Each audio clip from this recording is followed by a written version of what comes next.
Do I have time to run and feed them? –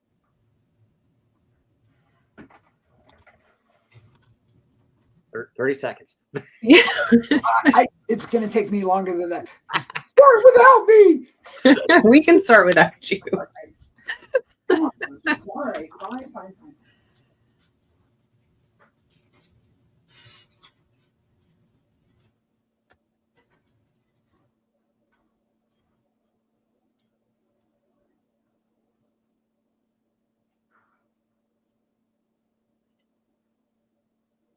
Hey everybody, we are live with Dee and Sabrina's chair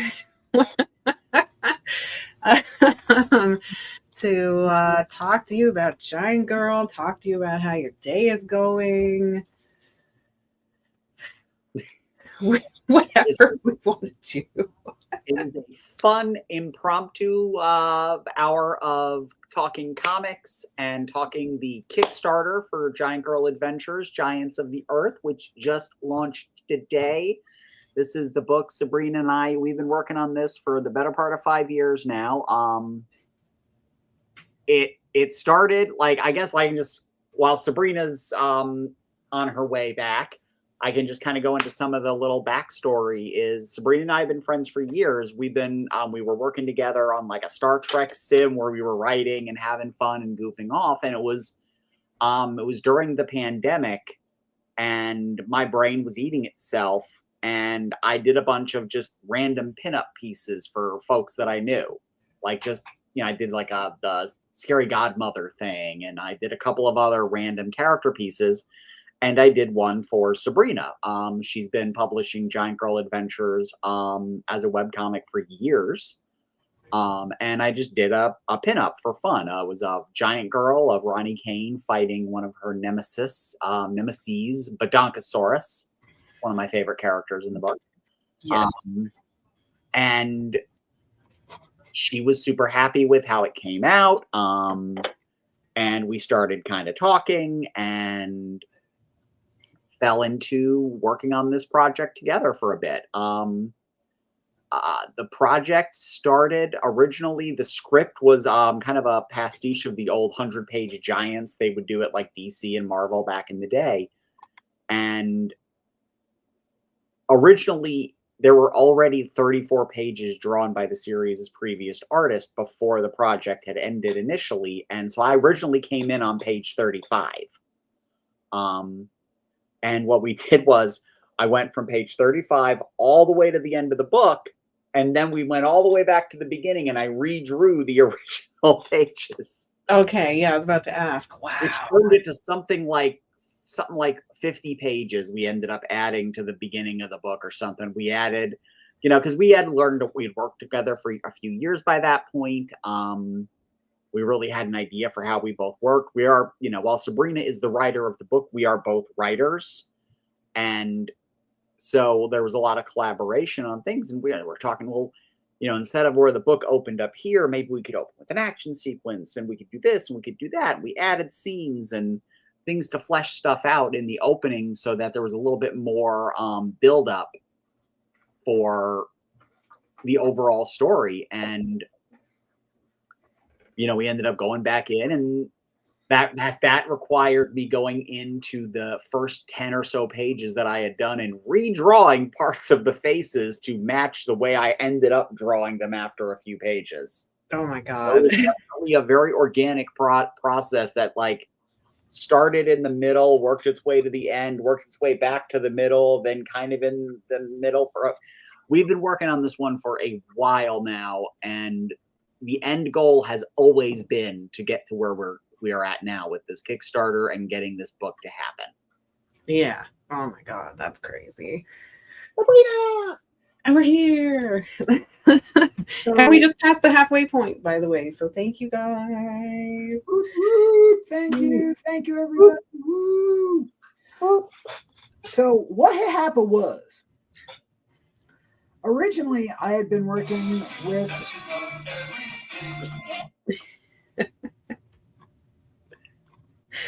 anyway, like I was saying, I had been working with a Belgian artist named Koen Leuten, who had been working with me for a number of years on the strip, and he's the one who illustrated all of volumes 1 through 5. So anybody in the Kickstarter who picks up the digital back catalog of the old books will get his work.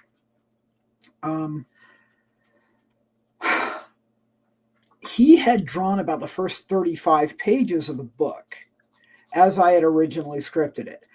And something that I'll say about my original scripting is it was too darn dense.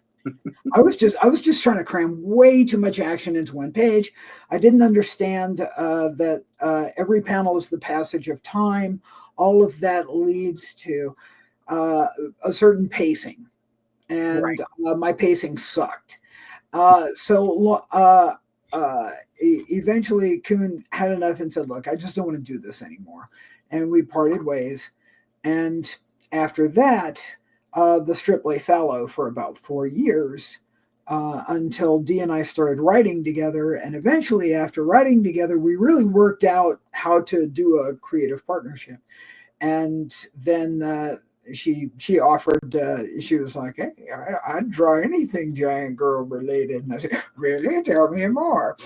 And so she picked up from page 36 of the original narrative and was kind of adapting the characters to her own style while trying to remain true to it. And it was this a process of evolution that we were kind of seeing. She's feeling it out. You have to remember too, we're doing fantasy superheroics, which is not something that's generally an easy one in the catalog to mash together. But eventually we came to the Eagle Hoop sequence, which is one of the big turning points in the book. Both for the character as well as for the story. And when Dee started drawing that, it's very interesting because the top of the page is the evolution of the style that she'd been working with up to that point. And in the background suddenly is Dee's style that she's going to draw the whole book in. And there's a second panel where you get a little bit of the foreground action of, hey, look over your shoulder, check this out. And you see in the background, no, that's more of the book to come. And as it picks up the rest of that page, you see where Dee figures out, this is how I'm going to draw this book. Oh, that's Yeah, so Ronnie cool. kind of steps off camera a little bit into the background. And she's heading towards this big old city of goblins, and she grows really huge, and you don't see her face for the entire page. She grows really, really big. And the next time you see her face, it's a giant transition in style where I start drawing her a little bit more comfortable to my style, which is something that I remember. It was an interview with Frank Miller, who was talking about when he first started working on Daredevil. And he was talking to Will Eisner about his uncomfortability taking over the title and trying to make it his own. And it was Will Eisner who gave Miller the idea, well, okay, with the Kingpin, start drawing, John Romita's Kingpin, but then you can have him light a cigar, and when he lights the cigar, have the uplighting, and now with the uplighting, it's your Kingpin. So he had that transition moment where Kingpin lights a cigar and it goes from John Romita's Kingpin to Frank Miller's Noir Kingpin. And they used that. And in my brain, I was thinking about that. And I used that scene in where Ronnie walks with her back to the camera. She grows all huge. And we have an entire page where you basically don't see her face. And she's grown all huge and she's going to go wreck shop. And when we do see her face, I was like, okay. This was the first couple of pages. I originally was trying to kind of do as much of a blend of my style and Kuhn's as possible. I wanted to make it a little bit feel like You want it to be jarring. Yeah, kind of like the early issues that John Romita Sr. did when he took over for Ditko on Spider-Man, and he drew a little bit quirkier. It took him a few issues to get into his own style.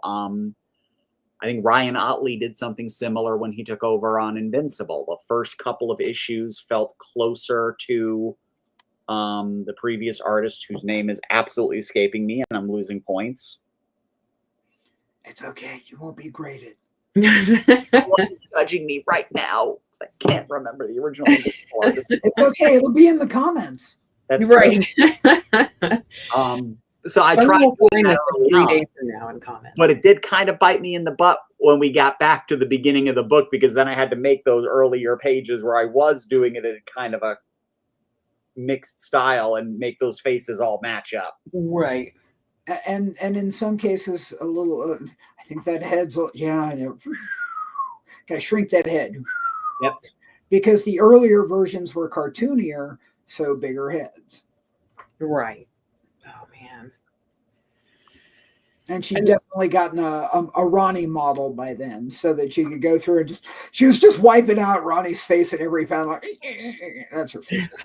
What was I doing? No. But again, it was an adaptive process, and it was an interesting way to go about the creative process, in that when we got to the end, long before we got to the end of the book, we were already rewriting it as we went along, because I'd get an idea, or I'd get to a page and go, so I got this page and it's tight the way it is, but should it be 2 pages maybe?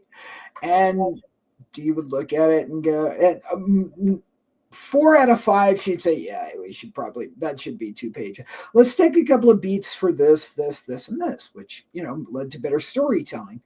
And every once in a while she'd go, no, let me take a crack at that. That's a tight page. We can do that. Which, yeah, it all depended on what the emotional beats were there. And I'm like, nah, you gotta pay that. And so we end up with a couple of pages that are like 11 to 15 panel pages, because the emotional beat from the beginning to the end would have suffered if we broke it in half. Right. Yeah, that's awesome. Because at the end of the day, we were still running this as a webcomic. Yeah. Can I share a graphic? Yeah. Let's see. Image file. There we go. You should be able to hit present on your end, and then I can add you to the stream. Remind me one more time. What were we just talking about? Specifically? Because it brought to mind, I was like, ooh, I could illustrate this point. And now my Swiss cheese brain has forgotten the point. I had it, and then I forgot because I started looking at the StreamYard UI. Oh, how we pack so many panels into all the panels. Yes. Okay, so, see, triumph. I came back from it. Let's see here. And then there's blue, and then there's... and Dee, we talked about having you draw, too. I don't know if you want to. We're flying by the seat of our pants here, so... Well, I've got my I got Photoshop window open and shared. So here you go. Let's see. All right, let's share this for now. There we go. All right. Yeah, that's insane. This is the roll call page, because we're 100+ pages into the book at this point. And do you remember all these characters' names? Maybe, maybe not. You know what? Before we go into a dramatic moment, let's make sure everybody's reacquainted with the cast and do a Mouseketeer roll call. Really? Really? Yeah, I think it's important. Let's do it. Okay. So we get 1, 2, 3, 4, 5, 6, 7, 8, 9, 10, 11, 12, 13, 14, 15, 16 panel page. Now, I would really admit I should have cut off those bottom 3 panels and made them part of the next page. Again, that's pacing on my part. But after she pulled it off, I was like, we ain't changing shit. This is amazing. that bar of heads down the side was something that we had talked about. If memory serves, in the original script, it was more of a big panel of all of them kind of talking. And I'm like, we could do this as little insets. Yeah. Well, I feel like because this is an oversized book, it also works. Yeah. It We'll have helps. a little more physical space for that. We still need to be able to do one of those big IDW versions, because then you'll genuinely be able to appreciate these art. Because I've got a couple of them, and but you know, those are expensive to print, so we'll talk about that another time. But yeah, that's incredible. All my experiences of working with Dee are the same too. Like, she's so good at everything. And Andy, since we're here, if you're going to do a sketch stream, how about Stratonimbus? Our resident storm giant is here. I can do something with her.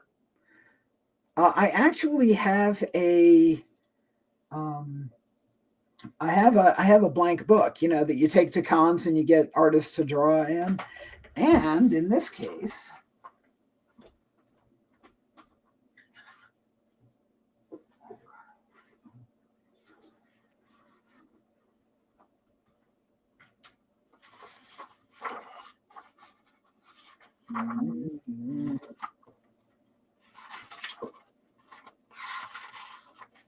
that is not this book.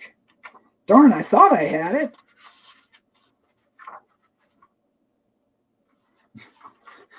I do have one we never got to publish. let me, how do I make you big?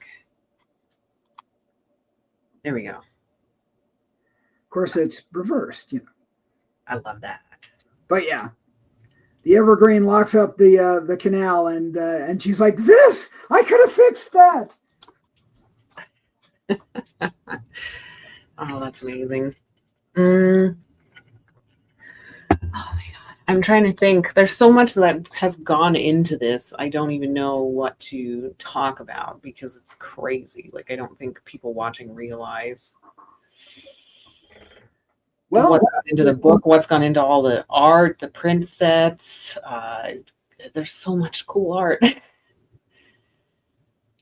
I knew that if I was going to get a story, if I was going to get somebody to read one of my stories, I needed really good art for it, because really good art can carry a decent story. Decent art can carry a good story. So yeah. In this case, once Dee and I got teamed up, we produced a lot of work for this. Yeah, it's incredible. And you know, superhero fantasy isn't something we see a lot of, but I'm so excited about it. I think it's kind of something the superhero genre needs and the fantasy genre needs right now. Like, superhero especially is just Bill Willingham originally did it with the elementals. He took because the elementals they didn't realize that they were magically powered elementals, but you know, they worked just fine in a fantasy setting. They were just very powerful. The genius that he came up with was in the visuals of the fantasy world, when combined with the casual nature of adventure when you're super powered. So, you know, the amount of danger that you're in is very limited. right. You know, somebody mentioned to me, you know, with all those superpowers, it doesn't sound like she's in very much danger. And I'm like, she's not. On the other hand, you know, if you care about the people around you, there's the rub. Yeah, just because you're superhuman doesn't mean everybody is. And that allows you to make more interesting storyline with that, and a whole bunch of interesting characters, as we just saw. It's true. Yeah, the Mouseketeer roll call there is an impressive one, and that one doesn't even have the people who died on the way or aren't in the story at that particular moment. Well, okay. Speaking of characters, then, how did you guys come up with the designs for them? Was that all Dee? Did you have an idea of what you wanted, Sabrina, for everything? Because like, I worked with you too, and sometimes you're very precise about character and you have all your references ready and your ideas and all that. So how much collaborating was there for the character designs? I'll take this one first. when it came to the designs, the original designs were from Kuhn. He designed a bunch of the characters and the look of the fantasy world, and we kept a lot of that in the early sequences on Earth. You see a lot of Kuhn's design work there, and like Britomart, Kuhn's design for Britomart is pretty cleanly adapted in Dee's style. This is the famous Gil Kane up the nose shot. Yeah, I decided to pick the hardest possible shot to draw her from. I was going to say this angle is insane. I love it. She's showing off because if you're going to draw Giant Girl, you got to master that up the nose shot. Yeah, that's be true. Looking up at her a lot. It's crazy the amount of perspective, and like you have shots with her and then just a fucking gigantic background and all the perspective. Like, how did you do that? Painfully. That's a lot. By contrast, whereas the early designs are Kuhn's, Stratonimbus was a later addition, and she and I actually were in the same room for once. We sat down at the kitchen table and hashed out, she sketched, and I was like, oh, I like that. Oh, I like that. Can we do this? Can we do that? And we worked out what Stratonimbus was going to be.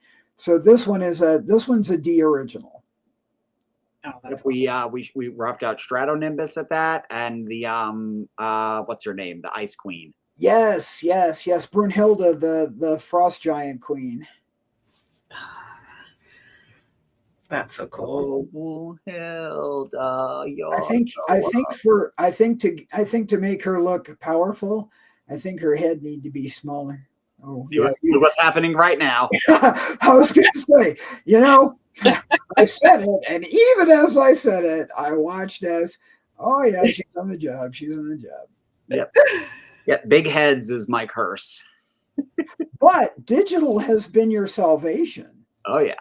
Smaller. Because you want her waist to be thicker than her head. I was about to ask if there's a boob to head ratio we want here, or a. For me, it's always the waist. Because okay. Your core. If your head is bigger than your core, there's a problem. Either your head needs to get smaller or your core needs to get wider. Because, unless you're one of these Bruce Timm figures, which I say lovingly because his all taper and then they hit this big swivel joint. Yes, classic. Yes, but that's his style, and it's so evocative of a period that never was yet he brought about. Yeah, it's amazing. Yeah. I remember these, the leg bands. We were like, ooh, those Hercules leather leg bands with the big studs on it. Yeah. Like they're like gladiator style, right? Yep. Little modesty with the sash. Oh, it's amazing. And the studs going down the leg are evocative of also of the Enchantress, Kirby's Enchantress design. Oh yeah, yes. Because study the classics, kids. They're classics for a reason. How to make a character sexy and badass. There's a few, yeah. Mm-hmm. Well, and Stratonimbus is. We understand that there are people who are fans of giantesses. It's Giant Girl Adventures, after all, So you do have to make sure that you pander just a little bit to a few different interests that may come looking for. Did you say Giant Girl? And so one of those is the Muscle Giantess. Yes. Which that is Stratonimbus. She is our Muscle Giantess representative. Now, if you look, whenever Ronnie is straining, doing something, really epic, if you watch, her abs flex in suddenly. She goes from being nice, soft, and sexy to all of a sudden, You know, Yeah. she's down to 3%. Right. That's not how muscles work. I mean, nobody's walking around flexed all the time. Yeah. Just with overhead lighting and flexing all the time, right? Oh, or if your muscles are made out of chrome. Yes. Right. Because Shurva always has definition. That's fair.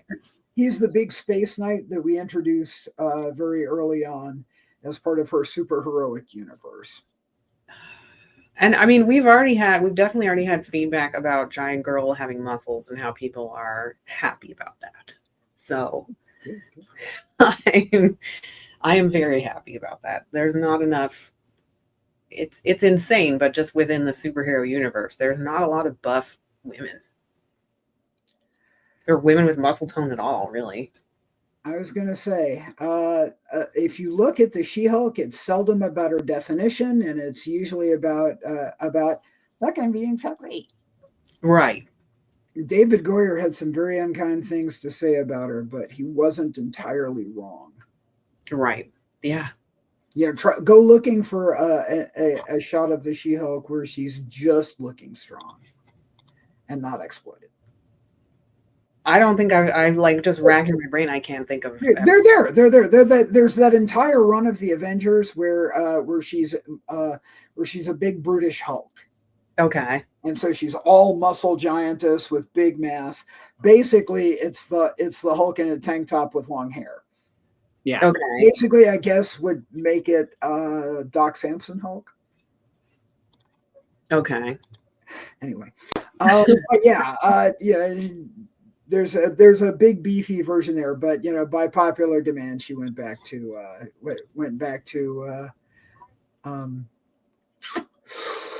I guess back on model. Yeah, well, part of that is because when Jason Aaron was writing Avengers, he wanted to use Hulk, but Hulk was busy in the Immortal Hulk arc, so they basically just ended what was happening in the She-Hulk book at the time and shoehorned her into what he wanted to do with her. Oh, that's weird. I mean, it's a corporate decision. Yep. How much was Jim Shooter hated for? It's a corporate decision. I hate corporate decisions. You are the corporation, though. We just got Project We Love from Kickstarter. I just got the email. I just updated and reloaded. So we got Project We Love. Yeah. Kickstarter is promoting us. Yes. Oh, that makes me very happy. Yay! Thank you. That's great news. All right, they like us. They really like us. Here's to our fans. I have maintained, and Lori, I think you can definitely hang with me on this one.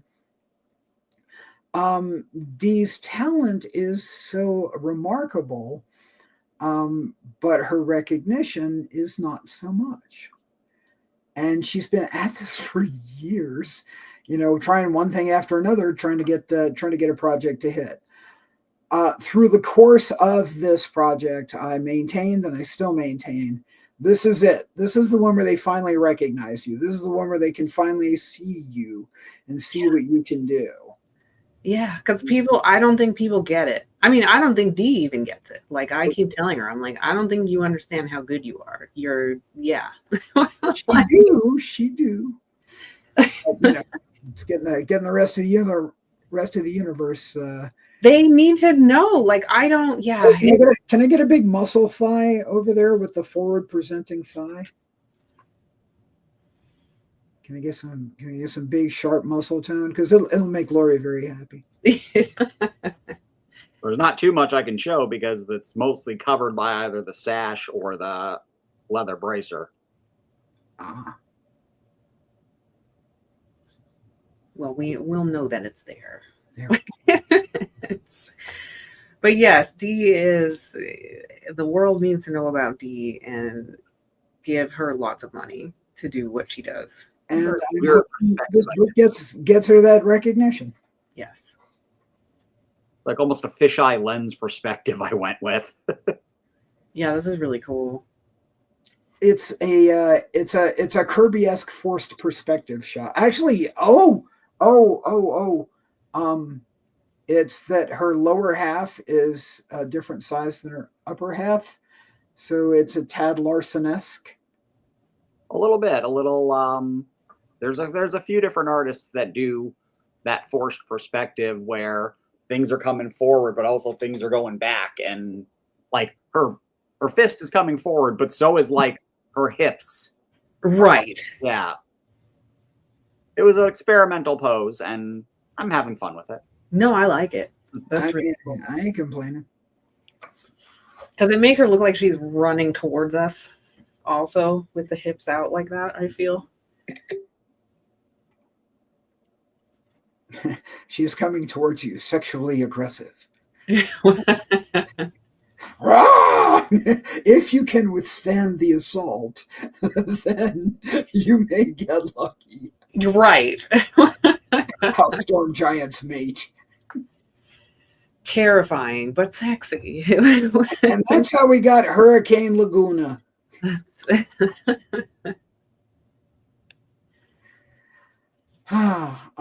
Yeah, so to pick up where we left off earlier, when we started going through the book together, there were a lot of points where we were breaking pages up, which allowed for more detailed storytelling, and there were also creative decisions that we changed along the way, and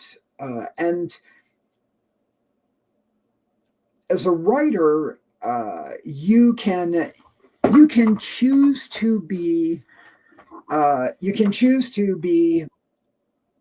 implacable. No, my word is sacred.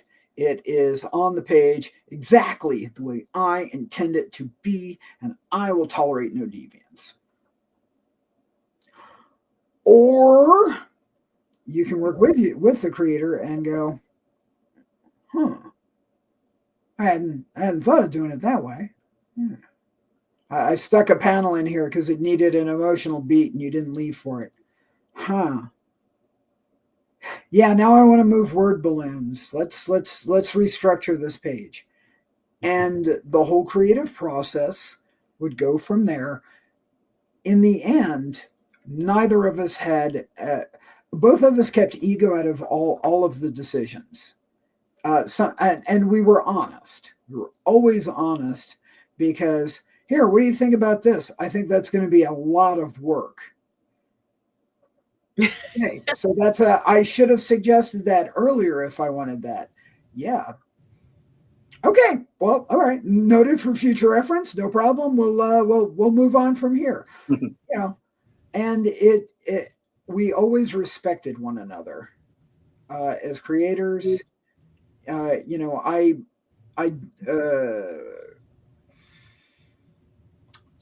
Some writers, when they're working with an artist, they'll call them my artist, and it's kind of demeaning to the artist because they're not your artist; they're the artist that's working with you right now. You right. you don't have a claim on them. Right. It's a little weird. Yeah. Yeah. So when you're collaborating with someone, the first rule has to be respect. And so they're not your artist and they're not your art monkey either. I will be specific about things. As you mentioned in my scripts, okay, if I gave you this reference shot to work with, is probably because I want you to use that as reference and give me that. Right. And really, were you going to come up with that out of your head? Probably not. So I'm helping. I'm a helper. And particularly when it comes to character designs, I can be very specific. Mm-hmm. But at the same time, when you get together with the artist and they start drawing it, then you're going to work together. You're going to find, I thought this worked when I assembled it, but it doesn't. I see that now that you're drawing it on there. Okay, let's change that. Right. Yeah.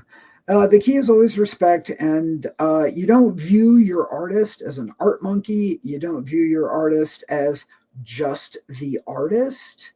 Instead, they are your collaborator. They're envisioning what you are ideally you're describing it, but I mean, realistically, I go back and look at my scripts and then I see what she drew, and I didn't tell her half that stuff.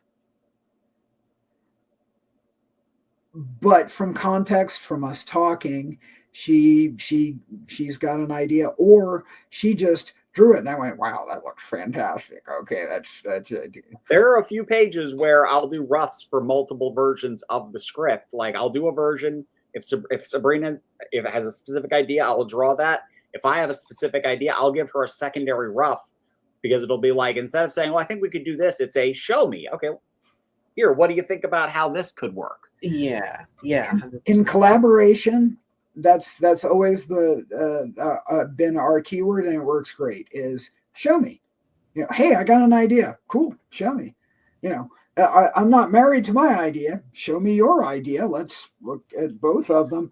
And it's always been whichever one was the better idea is what we went with. I don't, and I'm pretty sure we don't keep score. I couldn't tell you how many times who was right and you know which one got chosen. You know, I will say most of the time, if Dee proposed a different perspective on it, I usually went with it because she has the artist's eye. I don't. I worked for Chaikin for a little while. And one of the things that he maintains in all of his lessons is this is a skill. It can be taught, it can be learned. Right. I agree with this. I do not, however, have the discipline to sit down and pursue it when I feel my calling is in both writing and in teaching. Right. Yeah. So, you know, it is a skill. It can be taught. I can't do it, but I can teach it. Yes. Yeah. Well, I mean, yeah, art direction is an important aspect. I have found that. I like that high knee, by the way. Yeah, it's awesome. For Laguna, collaboration with the artist has generally been easier with female artists. Trying to say there's less ego involved or something? I'm just saying, yeah, it's just, that's just been my experience over time working with a whole shitload of people. It's like you described with Dee. It's like, hey, well, here's what I was thinking. And then the artist will say, well, here I have kind of this other idea, or, hey, what about if we did that? And then, you know, we go back and forth.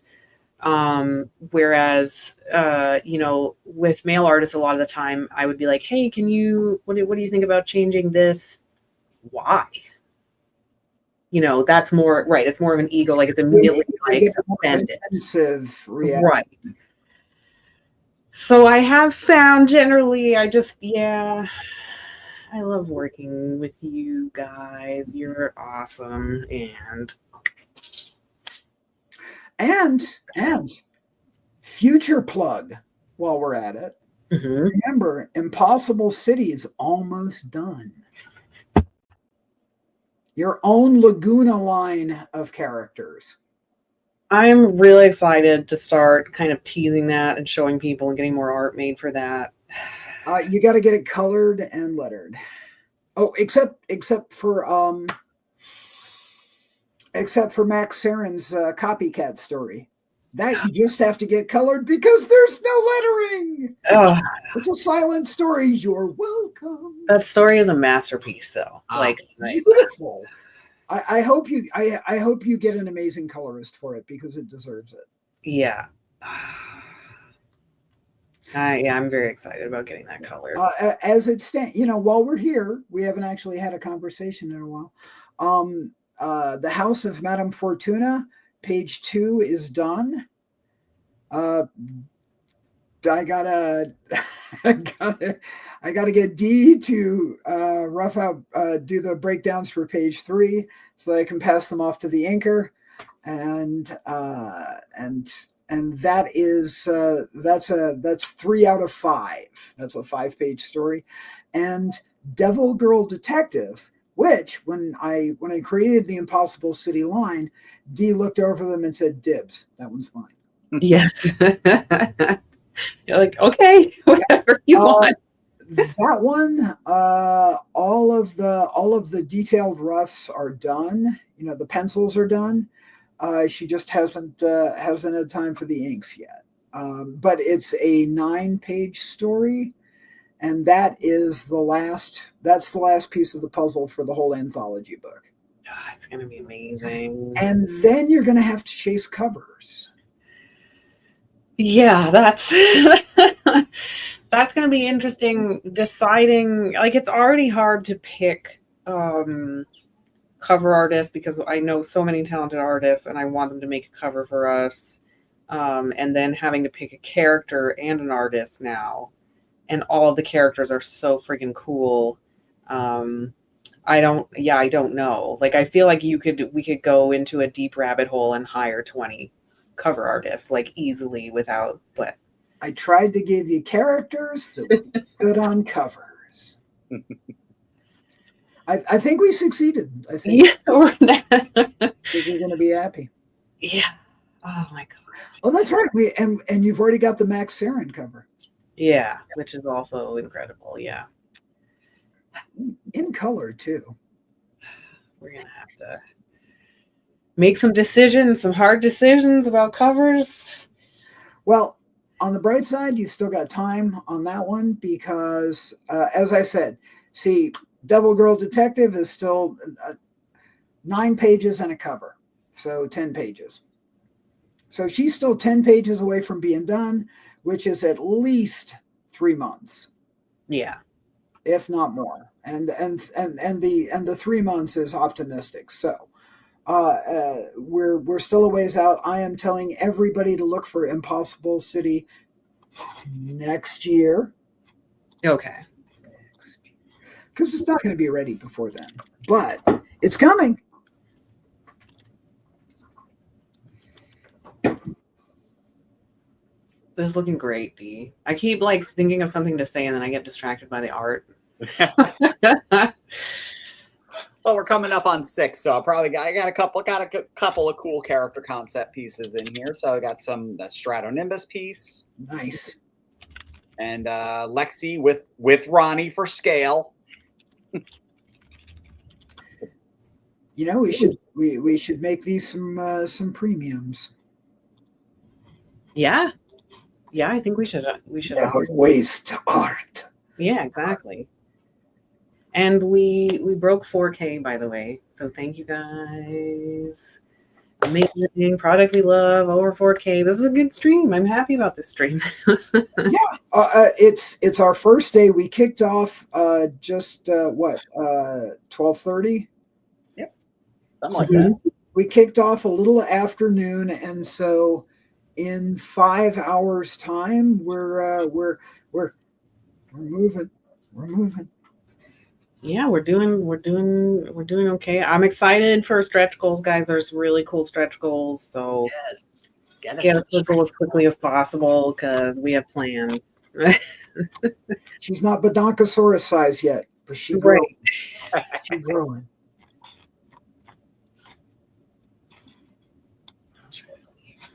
There we go. All right, still got a few minutes left. I'm trying to think of. Oh, I'm very excited about. We have a life-size Giant Girl standee on this campaign. And somebody ordered it. At least one person so far has said yes, that's for me. And I think we're going to doctor it to where the top of her head is 6 foot, and we'll just kind of cut it out. Right. Because we want to give them the maximum size, after all. Yes. Yeah, that was a fun variation on doing a life-size Giant Girl. How big is it? How big do you want it? It's Giant right. Girl. She very flexible that way. That's amazing.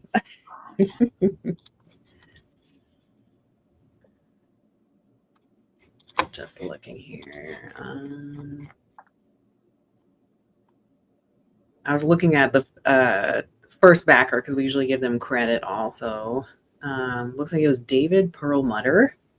I don't know if he's a fan of yours, if you know the name, but thank you, David. Thank you. Thank you, David.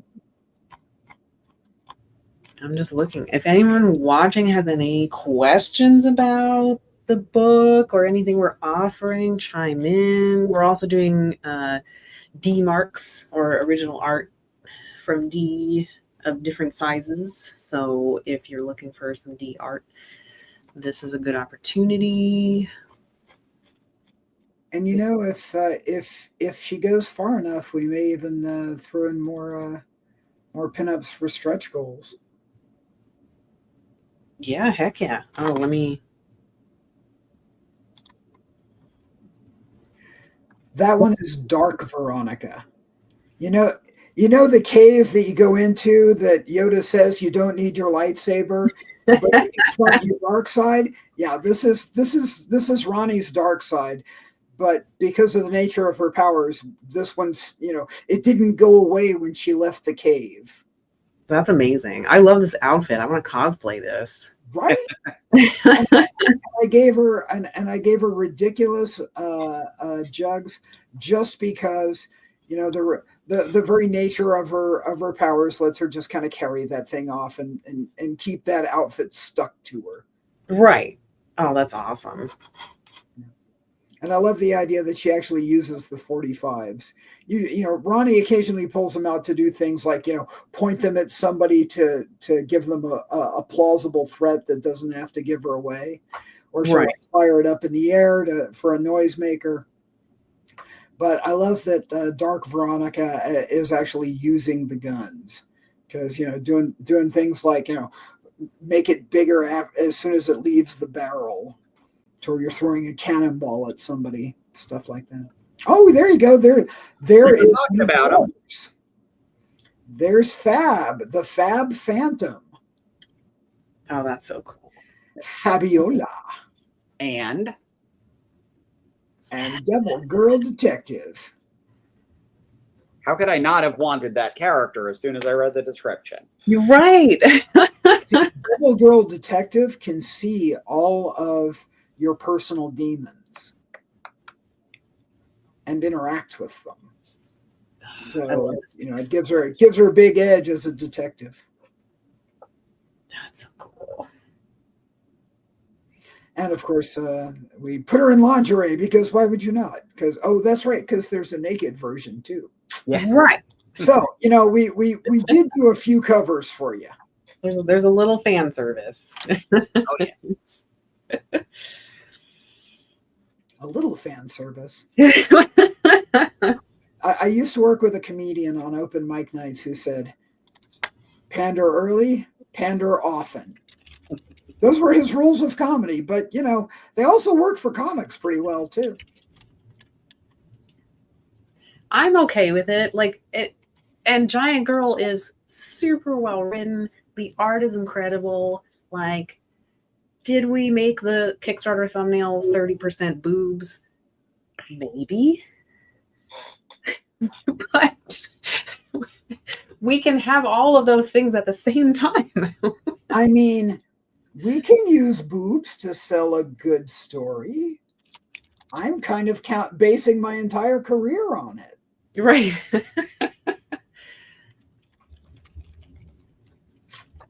Yeah. I mean, it's sexy, but it's still support a story. Oh wait, hang on. Hang on, I gotta get you. No. Put him back. Can boobs support a story?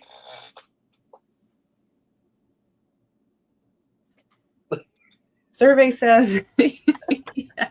On the hardback, no less. That's a great Lexi, by the way. Thank you. Lexi the Pixie was far and away the most popular character that we introduced in this book. Second only to Britomart, actually, which is interesting because Britomart is somewhat there to be a foil for Giant Girl, but yet she has more character growth and possibly a stronger arc than anybody else. But Lexi, the fans love Lexi, so that's. I loved Lexi. So like I was looking at the original pages that Kuhn had done and the design, and she was kind of into the background, and I was just like, nope. Lexi is often kind of the audience's stand-in, because whatever Ronnie is feeling in that moment, it'll be reflected in Lexi on her shoulder, like a little conscience. And she actually calls Ronnie out on her bullshit more than once, which is refreshing. She makes a good sidekick. That was someplace where I definitely had fun interjecting early on, because in the script, it was not always like whatever the main characters were doing was being specified, but where was Lexi going to be in that scene? So I'd have Ronnie with something over her shoulder, and I'd put Lexi on the thing. Or I'd have Lexi just sitting on Ronnie's. Lexi is represented by Lucy today. And I would just put Lexi there so many times that sooner or later it started becoming a thing in the script where it was like, and Lexi will be there. Oh, yeah. I knew in the script early on that Flinna and Halder were going to be an item. So I started putting them closer and closer to each other in the background. Or if they weren't doing anything specific in the script, I'd have them giving each other significant looks. I love putting that kind of like, I know where the story's going. I've read the script, so I can lead to things. I can, make sure Britomart's got a judgmental expression in the back if I know in 2 pages she's going to say something judgy. That's amazing. And honestly, that's something that I've noticed is a small problem with working with comics artists is you got to get them to read the whole script. Yeah. They oftentimes do not want to read anything but the page that they're on, which, again, this was a lesson I learned from Chaykin is, I'm not your audience. I'm the artist. Don't surprise me. Don't tell me that the character on page 1 is going to be critical on page 5, and you didn't tell me that on page 1 so that I could draw attention. You're shooting me in the foot here. Right. Because expecting the artist to be as familiar with the script as you are as the writer is folly. So instead, the best way to go about it that I found is talk with them when you go over the roughs. And give them all the background of what's going on, and also write that into the script. If this is significant for a reason, okay, we're gonna appear to do this, but then a page from now we're gonna do this. Mm-hmm. If you write it into the script for the artist, it helps immeasurably. But as these things sometimes come about more organically, talk while you're looking over the rough, talk while changes are being made, and talk about the story, because your creative partner may have some input into it as well. Oh, what might be cool? What if we did this? Oh, wait, no, that might not work if this. Well, what about this? Oh, that might work. Right. Yeah. And I think a lot of writers accidentally fall into a hole where they assume there's going to be mind reading. You know what I mean? Like that's just, well, I know all of this and I've known it for 10 years. So you should know it as soon as I show it to you. All of this should be lore to you. Right. Yeah. And again, she covers so much ground. The entire Giant Girl universe is in this book. I think there are a few characters who didn't make it in, who I had introduced in, like the villain of the entire first volume. He's not in here, and I don't think the Moai of Easter Island made it in, but most of the entire Giant Girly verse is in this book, and Dee drew them all.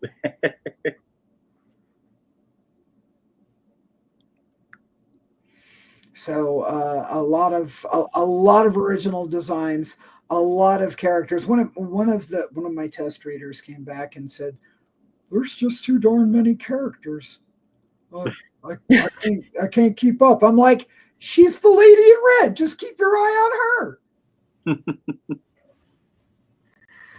Which actually does work really well in our favor. It's a black and white toned book with spot color, and the spot color is always there for a reason. Every time we're going to a spot color, it's there very intentionally. And really, I feel that the toned black and white work is beautiful, and it really lets her art shine. I think I did do a Moai. Isn't this one? Hang on, let me. Oh no, there is a Moai. You're right. The Scholars of the Impossible are fighting one. Yeah, we did get one in there.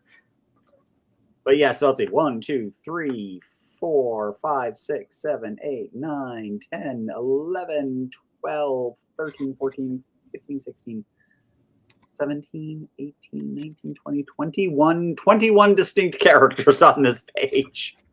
And you did the That's designs insane. for all but 2 of them, I think.